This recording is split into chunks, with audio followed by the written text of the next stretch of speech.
The FIFA World Cup 2026 is coming to an end. The champions will celebrate. The rest of the world will start preparations to come back stronger. But what about India? Will we and our football federation and the rest of us once again forget the game until the next World Cup? If nothing changes, we'll miss 2030, then 2034, 2038, and you get the idea. So what's stopping India from competing at that level? And what must change for us to even qualify? Let's find out by speaking to people who know or should know. This is Let's Talk About Indian Football. Joining us in this episode is Johnson, founder of Sportfolio Productions, a sports media collective in Mumbai and London. He's a storyteller who highlights how international football connects with Indian fans and how India tells its own football story. Let us first introduce you to our guest today, Johnson K. Right, so other than being a filmmaker, Johnson, you have worked in an administrative capacity in lots of sports marketing companies. So you understand licensing, rights, viewership, the logic behind the entire ecosystem, which is a very valuable part of making any sports league or ecosystem sustainable, right? Yep. Now, first of all, let me just talk about your films, your series. Your first season covered 5 regions. So region-wise, you've gone over this. It's an independently produced and privately funded documentary series. You have, a lot of confidence. People don't want to watch football, and yet you think they'll watch a documentary about football. I think that's the standard reaction from most people in the community and outside. Indian football culture, or rather Indian football in general, is something that I think it goes beyond logic for me. Having obviously been a part of it as a player myself. It's something I grew up on. My grandfather, who played back in the 60s and 70s, he would tell me stories about Indian football being played across the country, about teams from Kolkata coming to Mumbai and playing in the Rovers Cup. So these were stories that really enamored me as a child. And when I was a kid myself, I was a ball boy from the now defunct Mahindra United. So it was a very core childhood memory that I was a part of when Mahindra won the title.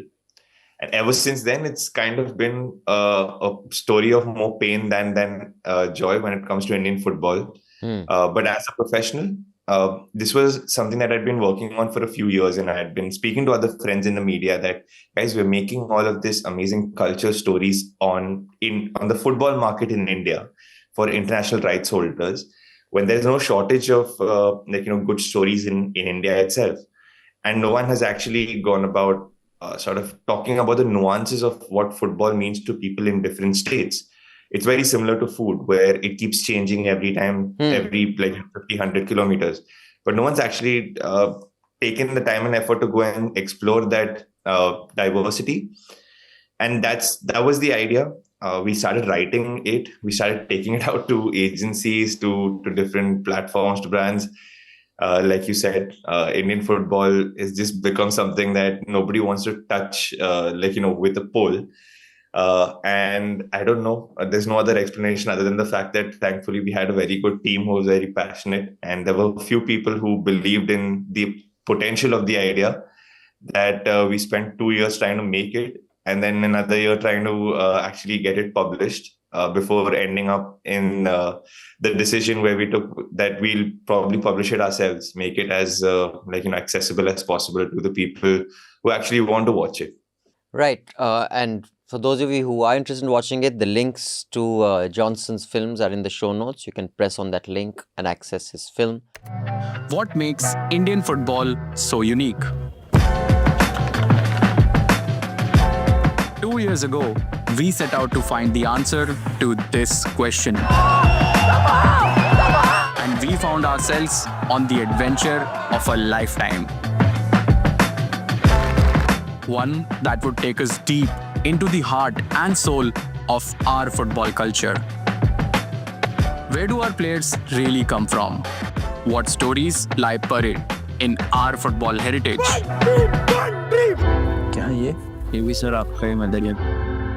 Where are we breaking through? And where are we falling behind? Most importantly, how big can we dare to dream? These questions led us across the country.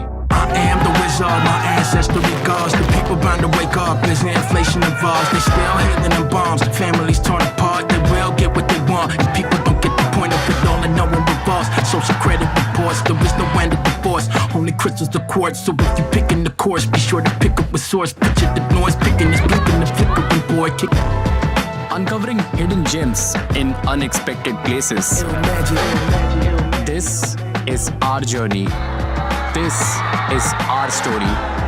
This is Indian football like you've never seen before. And once you do, you'll fall in love with it.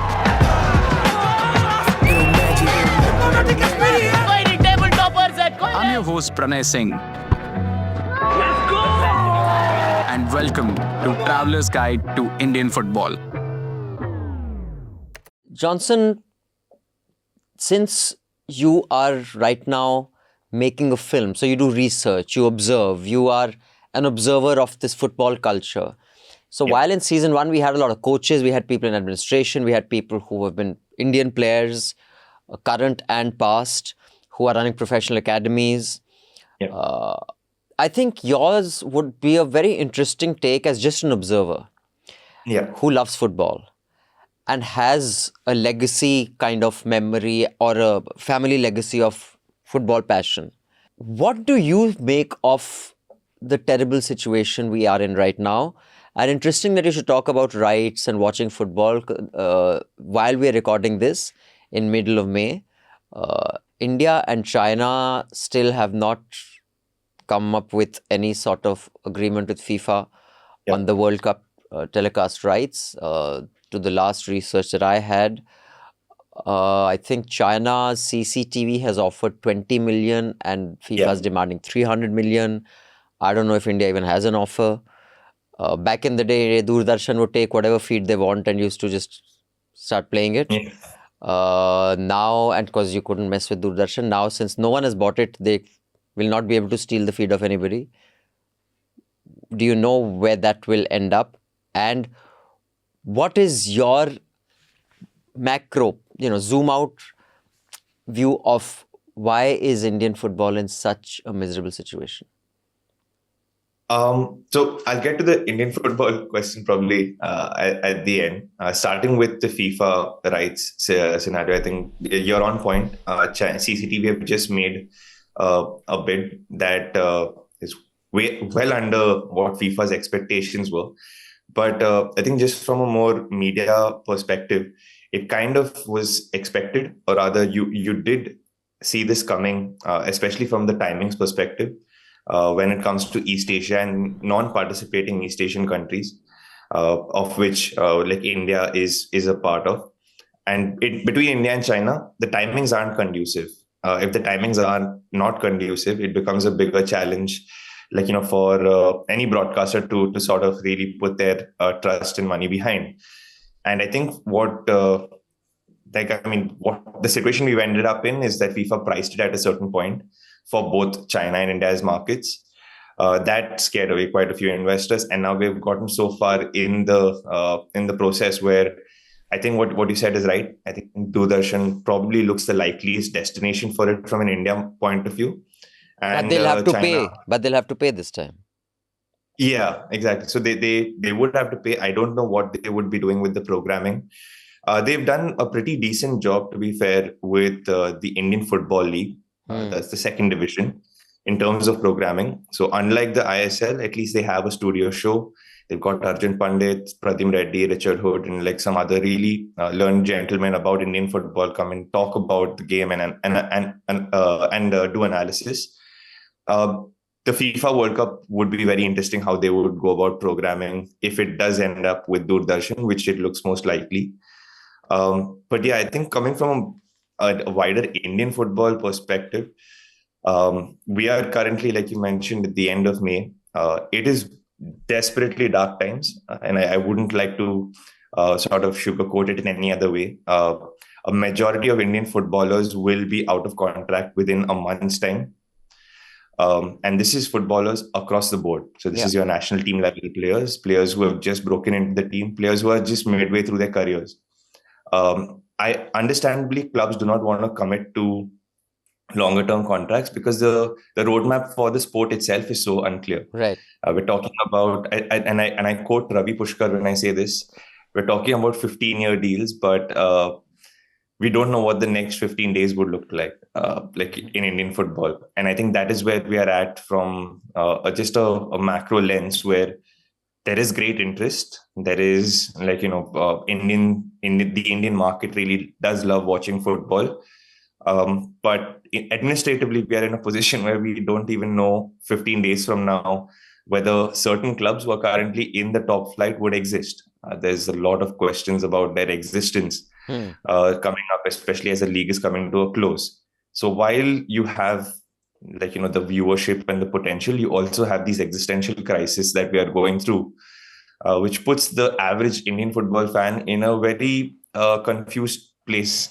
And I think we got a taste of that yesterday at the Kolkata derby. So we were at the Kolkata derby trying to speak to fans about, okay, this is the first time East Bengal and Mohun Bagan are playing against each other, being in positions 1 and 2. They level on points. The winner most likely goes to the title. And yes, there's a lot at stake. But the fans, while they are doing this as part of tradition, while they turned up in 62,000 numbers at the Salt Lake. Wow, that's great. There was a sense of uncertainty, which is not just among the players, but it spreads among the fans too.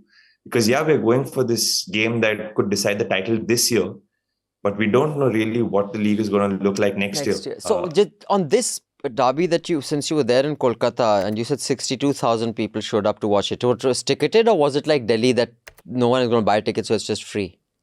No, in Kolkata it is ticketed. Kolkata, forget about the other games. This game in particular, I think Mohun Bagan and East Bengal will always draw crowds. And like I said, there was more at stake this time. So people did turn up. There was that overwhelming swell of support from the city. And I think the sad part was that while people were so excited for this game, there was that sense of uncertainty that really clouded everyone's enthusiasm a little bit, because nobody really knows what the league is going to look like 15 days from now. It ends in a week, but beyond that, the roadmap is a little unclear. So let me ask you again, since you traveled at least 5 states and you'll probably travel more, talking to fans, exploring football culture in different states and how it changes. In season 1, I spoke with coaches, I spoke with administrators, I spoke with players. So I got the following list of things that ail Indian football, from the problem with the supply. I mean, we'll get to the demand side later. The demand being the fans and how much they want to consume or attend matches. The supply side. What I got was Indian professional football players are overpaid prima donnas. There's no reason that they should be getting 2, 3, 4 crore contracts. They're not, they're not that great. That was told to me by a coach. You probably watched season 1. One I got is the problem is our central administration. They really mismanage it. There are allegations of corruption. There are allegations, all sorts of allegations, which I can, quite honestly, it's true for pretty much any sporting body in India. Then I got that we're just not good enough. And I tried that myself. I said that during that podcast also. There was one evening when I was watching on a weekend, and I think I had Punjab FC or Mohun Bagan or some fun playing each other on one channel. It was Man City and Liverpool on the other, and I was flipping. I mean, it's like watching children play and adults. You're not going to watch that football when you can watch the other one. I mean, the one of the games, the Premier League game was in its, I think, 70th minute or 80th minute, and these guys are in their 30th minute. And they were already moving like they're about to collapse and die, whereas those guys are still moving full speed. I understand the weather plays a role or whatever, but just as a viewer, why would I watch that? Then I had got coaching is a problem. We just don't have enough coaches of that caliber. Weather, grounds, all these things. You, as someone who has observed the fans, the culture, can you give us some demand side problems? Why is there not enough demand that people say, we want this to be fixed? I think the best way I can explain this is basically you look at the pockets in which sort of attendance and football fandom in terms of engagement from a local fan activity is at its highest, and you see where it struggles. So in Kolkata, like I mentioned, the derby draws in 60,000+ people, even right now, like with everything considered. That's because it's passed down, right? It's legacy. You don't support East Bengal or Mohun Bagan because you watched the game as a child, and that is what, sort of converted you. You watch it because that's all you know. That's all your parents know. That's what your parents have told you because their parents have told them. So it's something that is inherited. I think similarly, what you find is in Kerala, where, Kerala Blasters is a more recent sort of representation of football, the love for football in that state. But the love for football is again passed down through generations. You've been, your parents, your grandparents have been watching FIFA World Cup, watching different international teams. So when your team comes around, Kerala Blasters, you get an outlet to pour that into. And I think from a supply point of view, from a fan point of view, that is where you see the highest physical engagement. You see the highest attendance. The places it struggles is when it is competing for people's time in a crowded ecosystem. So like in a Mumbai, there is actually no reason why the Mumbai Football Arena, which is one of the smaller stadiums in the country, should go anything other than sold out every time the team plays there. It's a stadium that is located in the middle of the city. It's in Andheri. It's very well connected by the metro. Tickets aren't as expensive as any of the other sporting or musical events over there. Then it becomes a matter of basically, is the product premium enough, or is the product reaching out to the kind of right audiences? And this is where, I want to use the Mumbai example to illustrate this. There's no shortage of people playing football in Mumbai, right? I grew up in Mumbai. When you're a school kid in Mumbai, the Mumbai School MSSA, the Mumbai School Sports Association, conducts football competitions from the categories of under 8 to under 16. So I'll just explain it with my example. When I was a 13-year-old, I would play 16 league games for my school in the first division. On top of that, I would play 2 cup games, 2 cup tournaments, which would be about 8 games if you're lucky on both sides. And then you'd play local tournaments, which is your, in the neighborhood you're growing up in, or the gymkhanas that are around your school. In total, a 13, 14-year-old in Mumbai plays close to 35, 40 games of school football. Now, the difference between that 14-year-old playing 40 games and the 16-year-old who's out of school, looking for a club, trying to play semi-pro, trying to play weekend games, is stark. And when you have a football culture where you have these many practicing players, why is the stadium going empty? I think that is the gap that the premium product needs to bridge. Especially if you have people who are passionate about the sport, who are playing the sport, those are the people who should be in the seats in the first place. The way we do that, in at least what we've tried to do, is give the audience, or rather give the Indian football fans something to bite into, beyond the game. See, there's nothing that a fan can affect, or rather you can it directly affect immediately on the pitch, right? I think the coaches mentioned the playing style, the lack of coaches from a grassroots level. And what you pointed out with the Premier League and the ISL is a very valid concern. Imagine you're a guy in Mumbai, you have to choose between watching Liverpool at a screening or going to the Mumbai Football Arena and watching Mumbai City. You would only do that if there is something that you've invested in with the Mumbai Football Arena or Mumbai City Football Club. And that only happens when there is a storytelling that makes you feel part of it. That is why Mohun Bagan East Bengal fans go to the derby. That is why Kerala Blasters go for Manya. Because there's a story there. And that is, I guess, that is what they don't understand. But, when you said that a 13-year-old girl gets to play with 35 odd games, I have observed in Delhi the tournament scene. While sure, even here you get a decent number of games, the quality of the ground, Yeah. the season you're playing with, at 12 o'clock in the afternoon in May and June, it's criminal. I don't think there's any point making kids play those games. And when the trials happen for the state, if the trial is day after tomorrow, you'll get the mail tonight. Oh, by the way, it's day after tomorrow. So no one can plan for anything in the summer. If you're not in town, too bad. You've missed the trial, go to hell. It is a disgrace how it's held. Yeah.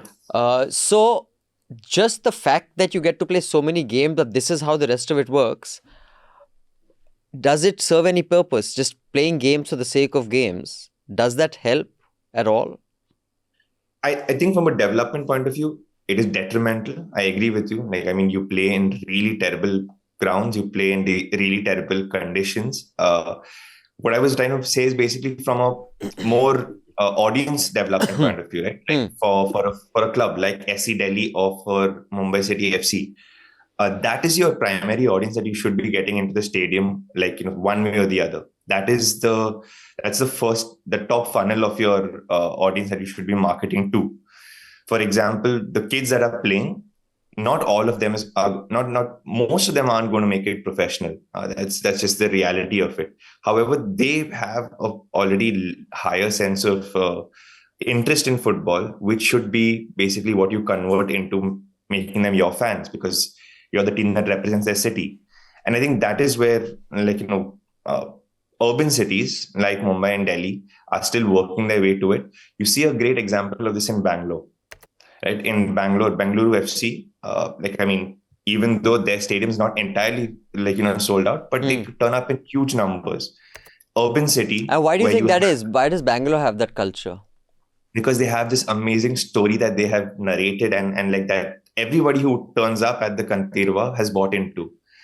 You've been on this journey with Bengaluru FC as a fan, right? Like, even though you may be somebody who's working in like IT, or someone who's working in a corporate or any other space, you've been on this journey with Bengaluru FC where you've been there when they were in the I League, when they were playing at the Bengaluru football stadium. Now that they are in the ISL, you've seen the title, you've seen the struggles, and you see Bengaluru FC embody the people of the city on and off the pitch. So they do storytelling every time there's a new kid. They're connecting with people with indigenous occupations. That's interesting. And I think that is why people from Bangalore, whether they're not native or not, they buy into that identity. That story becomes a part of them. So when you want to go to the stadium, and not just going there for the football, you're going there for the story. And I think that is so from a fan perspective, that is what most fans want. And you actually really need, when you are looking at the football on the pitch, you need to have something more than just that actually draws you to the stadium or draws you to the television set, even, for that matter. That's very interesting perspective. Well, maybe the team management watching can take this into account and plan their strategy accordingly. Now, coming to the bits about you worked in IPL as well, right? Yeah. So, in IPL, what was the kind of work that you did? So it was very similar to the kind of work that I eventually did with the ISL. So at the IPL, in 2015, 2016, we were building social media, the channels and the community for both IPL and ISL teams. What I realized was, with IPL, you don't really need to do much. Cricket is such a behemoth and takes up so much of the oxygen in the room that you do the tiniest bit and you will get sort of unparalleled rewards for it. So with the IPL, it's a question about being selective, whereas with the ISL, it's a question about being seen in terms of the audience's eye. And I think that is the biggest difference, where you're not really trying to connect with the fan to get them to get to the stadium or to make them buy tickets. You're connecting with the fan from an IPL lens to keep that fan attached to you as a club, as a team, as a franchise, And that can be done in multiple ways. That can be done without much effort, because cricket is such a massive deal. I see. So I see you worked in Europe. You worked with an agency that held the rights to Chelsea, Real Madrid, Sevilla, Arsenal. You worked with cricket. You worked in making these films. Purely as media professionals, I guess to some extent we both have an understanding of making shows that people would like to watch. Because that was my mandate as a producer for about 15, 20 years of my life. Do you think on that aspect, leave the football aside, we've discussed it, I'll be discussing more of it with all sorts of coaches, players, administrators. From the point of view of making it more watchable or more interesting to viewers, what would your recommendations be? And secondly, maybe I'm missing something. In fact, this morning I was just cribbing on the way here, and this is not a one-off today. Regularly, when I'm coming to office, Delhi has these, which is great. Of course, it wasn't that this government didn't introduce it. The previous government had introduced it to clean the streets. It's this vacuum brush thing. Yeah. Now, I had recently traveled to Italy for a conference. I traveled to Germany a few months ago. I traveled to UK. And because I wake up really early and usually go for a walk or a run or something, like really early in the morning, all the street cleaners are there. They're cleaning up the streets. So before all the traffic comes out, they've done and gone, because they have these slow-moving trucks that are going around cleaning stuff. In Delhi, peak hour on Outer Ring Road is when the truck is going and cleaning at 5 kilometers an hour. So there's a huge jam. I don't understand why it can't be done at 4 or 5 in the morning. Similarly, a football game for 14, 15, 16-year-old kids, must they play at 12 in the afternoon at 47 degrees? Is there like some major logistical issue? Will, someone die if the match happens at 6 in the morning? So from the point of view of that experience, so the player experience, or even I'm not going to sit and watch a game at, 12 in the afternoon. I'm not interested. I'll pass out. I'll, have heat stroke. Even Narendra Modi could not fill a rally in May in last year when he was having election campaigning. So am I missing something? Are we just idiots? Or it's just make it 4 hours earlier. Why does that not happen? I think it's just negligence. If I had to be very blunt about it, organizing, especially youth games at that time. Because what you just said, there's no reason why it can't be played earlier in the morning. There's no reason why it can't be played a little later in the evening. That time slot that you spoke of, 12 to 3, it's a horrible time slot to play at any age group. It's a horrible time slot to play at any level, like amateur or professional. And I feel like it's only in India you see that time slot that often, whether it is an under 14, under 16 game, or until a few years ago, even the IWL, the premier division of women's football in the country. The women were playing on AstroTurf surfaces at 3 in the afternoon, 40 plus degrees, where the boots are melting. Yeah. And this is not something I'm making up. This is the actual, first-hand I've seen it. stories of the players themselves.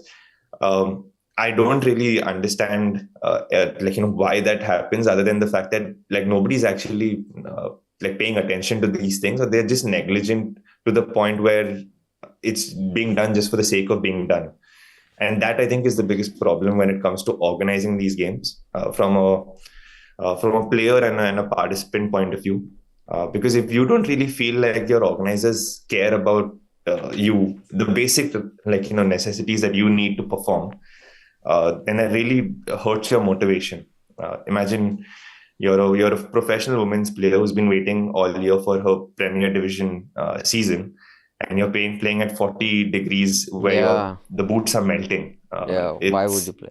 And from a programming point of view, making it more watchable other than the timing, what would your inputs be to just make that production more viewer-friendly? I think even from a programming point of view, that slot doesn't work, right? That slot is terrible. I mean, sure. Not only are you losing out your peak audiences at either end, it's also the time slot where you are not actually going to get your active, engaged viewer. You're going to get people who are passively viewing this. Sure. Your school kids are also going to not be a part of it. So it's a bad decision all around when you think of especially that afternoon slot. From a programming point of view, and this is more like sort of a personal opinion, I think the ISL under FSTL Reliance, they did they did a decent job of really lifting the floor of programming in Indian football. So from what it was before, I mean, no criticism to what Z did previously. I think for the time it was really good. But over the last 10 years, the audience got used to a certain level of broadcasting and programming when it came to the ISL. With the chaos that was surrounding this year, I think FanCode, who are the current broadcasters of the ISL, they did whatever best they could. However, their strategy has been directed more towards social media. What that does is basically for the viewer sitting back home, right? When you're watching this and you're looking at empty stadiums, or you're looking at like one, football's not really that great on the pitch, and second, you're seeing stands empty. It really makes you question that why am I tuning in? Why am I still watching this game when you have Liverpool City happening on the side, where not only is the football great, but you're actually seeing people in the stadium really enjoy it. So there is a kind of a FOMO effect when it comes to that too, because the derby did that yesterday. The derby created that impression where, oh, if I'm not there, I'm so glad that I'm watching it. The last 30 minutes, you could see the craziness in the stadium. You could see East Bengal, Mohan Bagan going all out for it. It makes you feel like, yes, I want to watch this. Empty stands don't really help with that. And I think that, again, bigger problem, a lot more cooks, to sort of have to play their part for that. But I think this in its entirety makes a bad soup altogether. You have empty stands, which is because for some reason you haven't engaged with the football fans in that culture to that point. From a broadcast point of view, you're showing a football game that isn't of the highest level, and there are empty seats that doesn't really create a great impression. And on top of all of that, with the ISL this year, there isn't any shoulder programming either. So if I want to munch on conversations in and around the game, the only thing I'm left with is to go to social media and find a content creator who has spoken about Mohan Bagan, East Bengal, or any of these conversations. You look at how it could be done at a very sustainable level with the second division this year. So the Indian Football League, the second division, that's on Doordarshan this year. They've got a halftime show. They've got a pre-game show. They've got Arjun Pandit. They've got Pradyum Reddy. They've got coaches. They've got former players who are there, and presenters who understand Indian football, talk about Indian football from a very first-hand point of view.